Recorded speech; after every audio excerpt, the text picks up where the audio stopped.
అందరికీ నమస్కారం. ఈ వీడియో చూసే ముందు ఒక్క లైక్ చేసి జై శ్రీరామ్ అని కామెంట్ చేయండి. తెలుగు పంచాంగం ప్రకారం ఈ సంవత్సరం సెప్టెంబర్ మాసంలో చంద్రగ్రహణం ఏర్పడనుంది. ఇది మన భారతదేశంలో కనిపిస్తుందా లేదా సూతకాలం వర్తిస్తుందా అనేది ఈ వీడియోలో తెలుసుకుందాం. జ్యోతిష్యం, ఖగోళ శాస్త్రాల ప్రకారం గ్రహణాలకు ఎంతో ప్రాముఖ్యత ఉంది. ఈ ఏడాది మొత్తం 2 సూర్యగ్రహణాలు, 2 చంద్రగ్రహణాలు ఏర్పడనున్నాయి. ఈ సంవత్సరం మార్చి 25వ తేదీన హోలీ పండుగ రోజున మొదటి చంద్రగ్రహణం ఏర్పడింది. మళ్ళీ ఇప్పుడు అంటే సెప్టెంబర్ 18వ తేదీన రెండో చంద్రగ్రహణం ఏర్పడనుంది.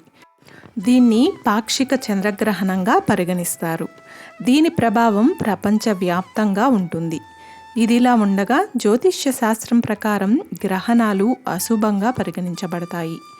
గ్రహణం సమయంలో చాలామందికి ప్రతికూల ప్రభావం పడుతుందని, జీవితంలో అనేక సమస్యలు తలెత్తుతాయని చాలామంది నమ్ముతారు. శాస్త్రీయ పరంగా చూస్తే సూర్యుడు, చంద్రుడు, భూమి మధ్య మార్పు మాత్రమే. ఈ ఏడాది రెండో చంద్రగ్రహణం 18 సెప్టెంబర్ 2024 అంటే బుధవారం రోజున సంభవించనుంది. భారత కాలమానం ప్రకారం సెప్టెంబర్ 18న ఉదయం 6:12 చంద్రగ్రహణం ప్రారంభమవుతుంది. ఉదయం 10:17 చంద్రగ్రహణం ముగియనుంది. ఈ గ్రహణం మొత్తం వ్యవధి 4:04 వరకు ఉంటుంది.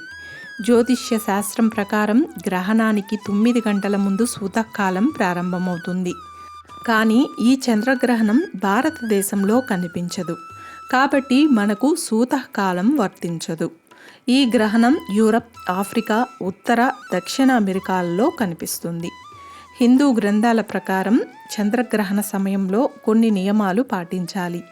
ఈ కాలంలో ఎలాంటి పూజలు చేయకూడదు. అందుకే దేశవ్యాప్తంగా అన్ని చోట్ల గ్రహణం వేళ ఆలయ తలుపుల్ని మూసేస్తారు. గ్రహణం ముగిసిన తరువాతే ఆలయాన్ని సంపూర్ణంగా శుద్ధి చేసి పూజా కార్యక్రమాలను ప్రారంభిస్తారు. చూసారు కదండి, ఈ వీడియో మీకు నచ్చినట్లయితే ఒక్క లైక్ చేసి నా ఛానల్ని సపోర్ట్ చేయండి.